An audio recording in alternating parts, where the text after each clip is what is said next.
School service কমিশনের 26,000 চাকরি বাতিল নিয়ে আদালতের নির্দেশ কার্যকর করা হয়নি। এই অভিযোগে আদালত অবমাননার মামলা দায়ের হয় কলকাতা হাইকোর্টে। রাজ্যের বক্তব্য ছিল আদালত অবমাননার শুনানি করতে পারে সুপ্রিম কোর্ট।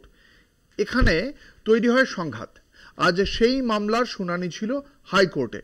এসএসসির 26,000 চাকরি বাতিলে আদালত অবমাননার মামলায় সব পক্ষের বক্তব্য চাইল হাইকোর্ট। বিকাশ রঞ্জন ভট্টাচার্যের বক্তব্যের পাল্টা যুক্তি দিতে হবে রাজ্য, পর্ষদ ও মামলায় সংযুক্ত অন্যান্য আইনজীবীদের।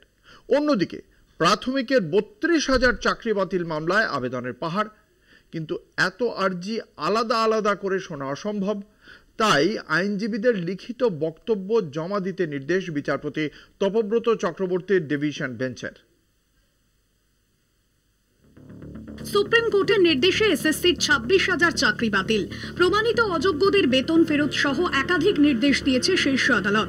তবে সেই নির্দেশ কার্যকর হচ্ছে না বলে অভিযোগ তুলে গত সপ্তাহে আদালত অবমাননার মামলা দায়ের হয় কলকাতা হাইকোর্টে। সোমবার সেই মামলার শুনানি ছিল কলকাতা হাইকোর্টের বিচারপতি দেবাংশু বসাক ও বিচারপতি মোহাম্মদ সাব্বার রশিদের ডিভিশন বেঞ্চে। সুপ্রিম কোর্টে বিচারাধীন থাকলে সেই মামলায় হাইকোর্টে আদালত অবমাননার মামলা করা যায় কি, এই প্রশ্ন তুলে এদিন সওয়াল করে রাজ্য।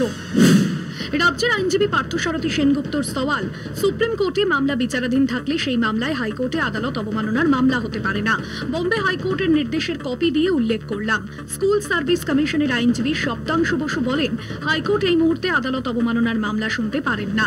রাজ্য এসএসসির পাল্টা সওয়াল বঞ্চিত চাকরি প্রার্থীদের আইনজীবী বিকাশ রঞ্জন ভট্টাচার্যের। আইন অনুযায়ী নির্দেশটা কার্যকর করা হচ্ছে কিনা সেটাই বিবেচ্য।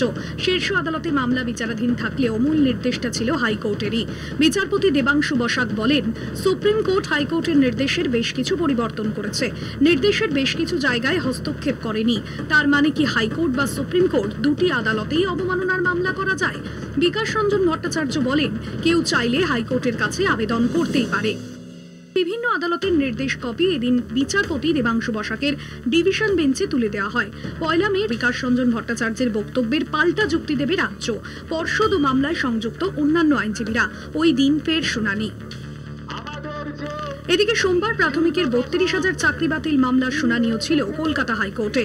এই মামলায় 50টিরও বেশি আবেদন জমা পড়েছে, কিন্তু এত আর্জি পৃথকভাবে শোনা অসম্ভব। তাই আইনজীবীদের লিখিত বক্তব্য জমা দিতে নির্দেশ বিচারপতি তপব্রত চক্রবর্তীর ডিভিশন বেঞ্চের।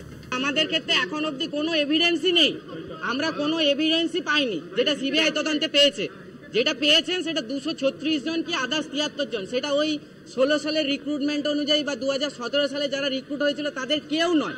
দয়া করে আপনারা এইটা বলবেন যে 2016 সালের সঙ্গে অন্য জিনিসগুলোকে গুলিয়ে ফেলবেন না। প্রাথমিকের 32,000 চাকরি বাতিল মামলার পরবর্তী শুনানি 7 মে। পীযূষ কান্তি নাগের রিপোর্ট, কলকাতা টিভি।